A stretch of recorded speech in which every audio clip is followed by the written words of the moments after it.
المتابعين اللي طلبوا طريقة كبسة مندي الدجاج اللي بهذا الشكل وهذا الترتيب، والثمن يكون نثري والدجاج دايب ومدخن، وتدللون يا حبايب بخدمتكم. طريقة سهلة بسيطة وما تكلفكم وما تاخذ منكم مواد. فول ومقفول على حسب الاصول، الريحة تنشاف والطعم يقرص واحد على واحد. قبل ان نبلش بالطريقة صلى على محمد وعلى محمد، خلونا لايك ومتابعة. شوف لي الجمال وشوف لي الترتيبات، اغير لك الموازين من السماء للارض. حفيلك الله. باكر انتظرونا طبخة جديدة. مع الف سلامة. بالبداية كبسة المندي مال الدجاج، نحتاج 4 دجاجات غاسلينهن ومقطعينهن ومتخلصين من العمود الفقري ومنظفينهن كل زين ويكون بهالشكل. هسه نجي نتبلهن، واهم شي التتبيلة. هسه تتبيلة الدجاج بالبداية نضيف شوية زيت.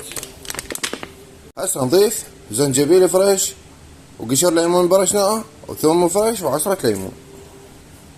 هسه نضيف 3 زبادي راح ينطينا طراوة وطعم فشي. هسه نعطيه رشة ملح. للبهارات وللتتبيلة وهي اهم شي وحتى نحصل نكهة طيبة، بالبداية نحتاج خاشوقة بهارات مندي خشنة، فلفل احمر، لا مندوزي، بهارات كبسة، صبغة مندي، 7 بهارات، فلفل اسود، ثوم مطحون، وماجي دجاج، وبصل مطحون، وبابريكا مدخنة. نجي ننزلهن ولا مندوزي. هسه نجي نخلط البهارات وننزل الدجاج عليها. كملت التتبيلة مالتنا، نجي ننزل الدجاج. شوف لي نفول. هسه نزلنا الدجاج، نجي ندلكه وندهنه بالصلصة. هاي تقدرون تشتغلونها فورية، تقدرون ليلة كاملة، كل شي رهان. تقدر ورا ساعة. هسه نزلنا الدجاج، نجي ندهنه بالصلصة. تقدر تشتغلها فورية، تقدر ورا ليلة كاملة، وتقدر ورا ساعة، كل شي يشتغل عندك. هسه كملت التتبيلة مالتنا، هسه نجي نشتغلها. حاجي نام نشغل ونفول. جدرية حمت عندي انزل بيها شوية زيت. حمى الزيت عندنا ننزل بصل. هسه ضفنا فلفل حار ويكون اختياري. هسه ذبل عندنا البصل ننزل طماطة. جايب البصل والطماطة اخذن عندنا هذا اللون، نجي ننزل الدجاج.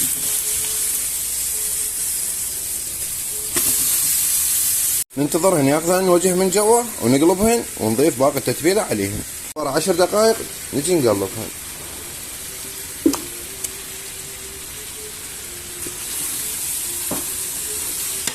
نار صلصة تبلنا بيها، ضفنا عليها شوية ماي حار، نجي ننزلها. هسه هنا ورا ربع ساعة نجي نضيف ماي، نغطي الدجاج ونتركه على ما يستوي. يعني ياخذ من عندنا تقريبا 40 دقيقة 30 دقيقة. عندي تمن بسمتي منقعة قبل ساعتين وماي وملح، شوف لي اياه شلون منفش. هسه اجي اضيف. هنا الدجاج استوى عندنا واخذ الاستواء اللي نريده، ننزل عليه التمن.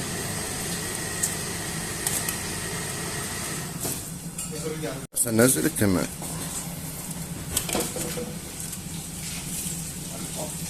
نزلنا التمن، هسه ننزل عباد دارسين ونضيف ماي. الماي راح يكون قياس، ننزل ماي ويكون حار، راح يكون قياس ويا التمن. طبعا ادري بيه راح يصير هواي. هسه نضيف رشة ملح، حركة تحريكة بسيطة. نغطيه ونتركه على نار وسط لحد ما ينشف التمن ونهدره. هسه نغطيه ونتركه ربع ساعة على ما ينشف التمن.